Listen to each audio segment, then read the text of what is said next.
From a parent's viewpoint, advice for IEP and special education advocacy for blind students and children with disabilities. I have noticed there are a lot of YouTube videos out there presented by school administrators, teachers, and attorneys regarding their view on how to get the best IEP and the best education for a child with a disability. Did you see the YouTube video called Parent's Guide to the IEP Process, where the school faculty read aloud from a website, stare at the computer screen, and they can't really read, don't understand what they're saying? How is this video helpful to a parent who is trying very hard to get a good education for their child with special needs?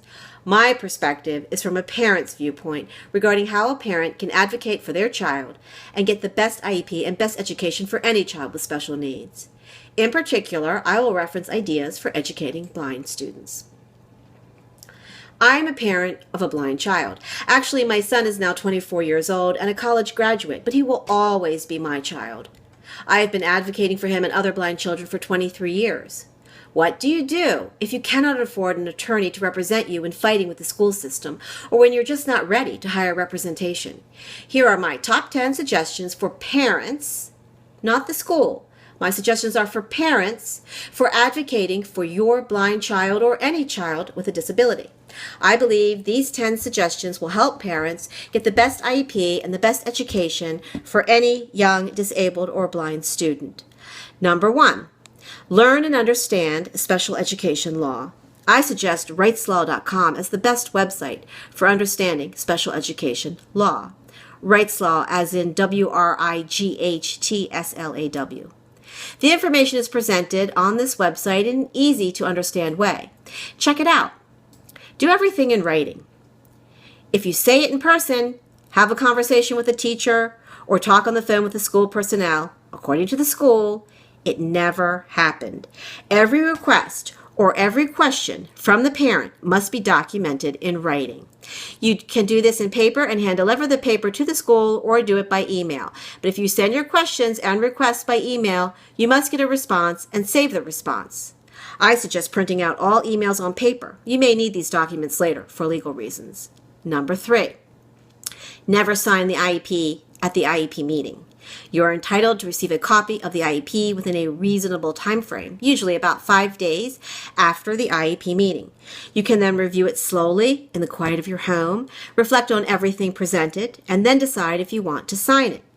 If you are happy with the IEP, you can sign it. If you are not happy with the IEP, you do not have to sign it, but the school system can implement the IEP anyway. I suggest you go ahead and sign the IEP, but write on the first page, in large dark ink, a numbered list of any and all items, goals and objectives, or whatever services or supplies are not being provided, or anything else that you do not agree with or want changed on your child's IEP. Remember, IEP stands for Individualized Education Plan, so your child's IEP should reflect goals and objectives specifically set up to help your child succeed in school. Number 4, learn to advocate. Be professional at all times during the IEP meeting. Come to the IEP meeting extremely well prepared and knowing exactly what you will ask for and what your child needs to succeed. You need to understand what the schools are required to do to meet your child's needs so that he receives the free and appropriate education he is entitled to. Start your request sentences with words like, "This is what is appropriate for my child," not "I feel," "I want," or "my child should have," or "my child needs." The only thing the school needs to consider is what is or is not appropriate for the student, not what the parent feels would be ideal. Never shout or interrupt during an IEP meeting, and at the same time, do not allow others to interrupt you when you are speaking, and do not allow yourself to be bullied, harassed, or spoken to in a rude way by school personnel. If this occurs, stop the meeting and leave. Request in writing that another IEP meeting be scheduled as soon as possible, and bring an advocate with you, if possible, to the next meeting. It is not better for you and your child if the school includes other school administrators to come to the IEP meeting, such as the director of special education. School personnel come to the IEP meeting to advocate for the school, not for your child. You are the person at the IEP meeting advocating for your child. The less school personnel present, the better. Unfortunately, Whether it is in your nature or not to be assertive and or verbally aggressive, you will have to be to get the services your child needs from the public school system. That is just the way it is in special education. You will not be able to be friends with the teacher or the principal of the school because they are not going to like you when you advocate appropriately and effectively for your child. You need to decide what is most important: what other people think about you, how you appear to the school, administrators, who you are or are not friends with, or your child. If the school thinks you're crazy, you're doing a good job. In order to get the best education for any child with a disability, you will need to advocate in an aggressive way and not worry about what others think of you. Number 5, least restrictive environment. This is referred to as LRE on an IEP. Unless your child has other disabilities, besides a visual impairment, or is multiply disabled, a blind student and most other children with disabilities should be educated as much as possible and for most of the day in a regular classroom with supplemental aids and services provided as needed and other accommodations. All supplemental aids and services to be provided must be written down on a child's IEP. Your blind child has the right to be educated in his or her least restrictive environment, sometimes called mainstreaming. However, if your child has a good teacher for the visually impaired, you may want to have the teacher for the visually impaired work with your child privately 1 or 2 hours each school day, one-on-one, depending on your child's grade level and needs. This is usually best for a child learning Braille skills. Number 6, know that you can request to have your child's IEP reviewed and changed at any time during the school year. Don't back down to bullying school faculty. The IEP should be reviewed at least once a year at the end of the year for the following school year. Unless your child has other disabilities, your blind child's IEP should indicate that he or she will be required to do and allowed to do whatever the other students in your child's class are doing every day, all day. Try to get written down on the page that says supplemental aids and services on the IEP. Something to the effect like, quote, all Braille materials, Braille books and textbooks, technology for the blind, including JAWS ProScreen Reader software, raised line maps and graphs, and any other materials necessary to independently access the curriculum, must be provided to the blind student at the same moment that is provided to all other students in the class every day, all day. Note that schools are required by law to provide services that will enable a disabled student to independently access their curriculum. Additionally, IEP goals should indicate that your child is learning on an age-appropriate and grade-appropriate level. Note that at an IEP meeting, school personnel may say, "Of course, we always do that, so we don't need to rate it on the IEP." The parent response should be, "Great. So if you do it anyway, there's no reason not to have it included on the IEP."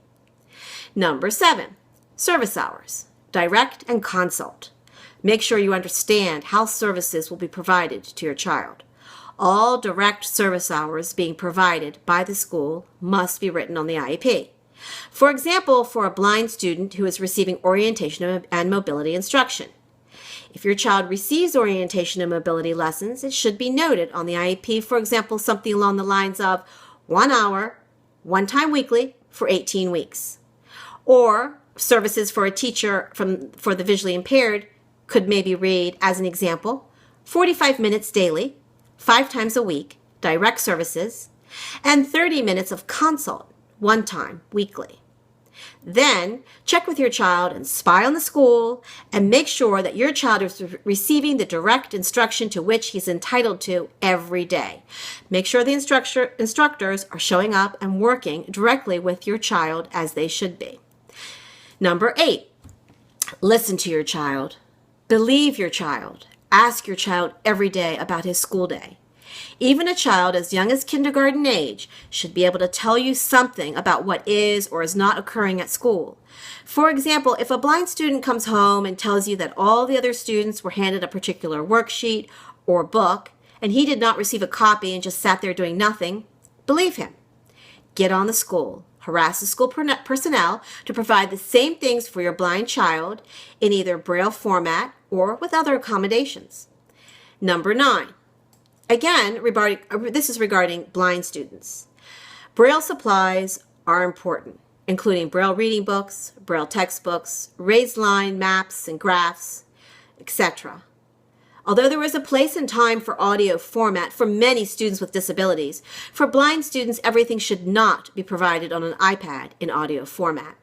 Blind children need to learn to read and write just like anyone else.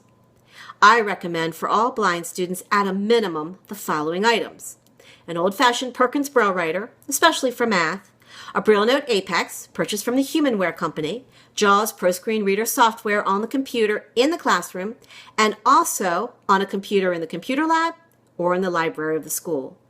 And of course, all textbooks, worksheets, and other materials to be provided in Braille every day, as previously mentioned. The school saying that they don't have time to order Braille books or don't have anyone to transcribe in Braille, and therefore they're not providing the materials, is illegal. Also, good technology skills are just as important for the blind student, if not more so, as they are for any other student. Make sure your blind student is receiving instruction not just in reading, writing, and math, but also in Braille technology skills. Also, make sure your blind student is learning the Nemeth code in math, and especially for younger children, your blind child should be receiving orientation and mobility instruction for good cane travel skills. Number 10.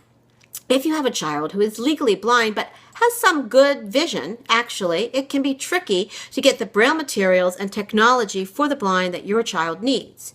You need to make sure that your child is not being forced to use large print that he or she really can't see, just because the school does not want to spend the money for Braille materials and technology for the blind. Make sure your child's teacher for the visually impaired has a master's degree in special education from an accredited university, as well as certification to teach blind students. If your school district will not give you this information and you cannot get it by chatting with your child's teacher, you need to dig deeper and try to find out. I have known school districts to lie about the qualifications of their so-called teachers for the visually impaired. Make sure your blind child has a qualified teacher who knows Braille. Finally, keep in mind that getting special education services and supplies for any child with a disability is difficult. Getting services and supplies for the blind student can be even more difficult, and you'll be fighting for your child's education not until tomorrow or next week. Until when? When is this hassle going to end? It will end when your child graduates from high school. School personnel do not love your child, so you have to do this. No one else will. I have been advocating for my blind son and other parents' children for many years in the states of Maryland and Virginia. For more information on what I went through with my own son, you can Google Aaron, Aaron, S. Richmond, Richmond, versus Calvert County Public Schools. Also, I'll post more soon about my own story from preschool on up, raising a blind child, and dealing with the school system. I want to give back and help other parents because I received a lot of excellent advice and support from others when my son was younger. Please subscribe to my channel. Leave your comments below.